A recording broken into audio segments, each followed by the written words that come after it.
I feel 10 times better because before I had impatience on my teeth and it just was very uncomfortable and embarrassing, but now I love when I smile. You're not waiting long in the lobby. You're going straight to your seat and they're gonna, go over your dental plan with you. It's a breeze, you're in, you're out, and they just guide you through the whole process, and it's very smooth, so there's like no bumps in the road, no scares in your dental plan either, so they hold your hand the whole way through, and that's what I really enjoy.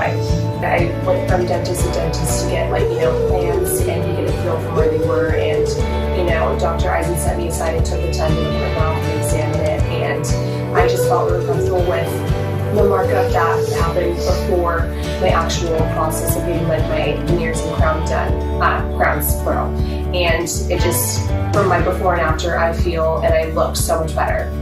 Honestly, don't wait, just do it.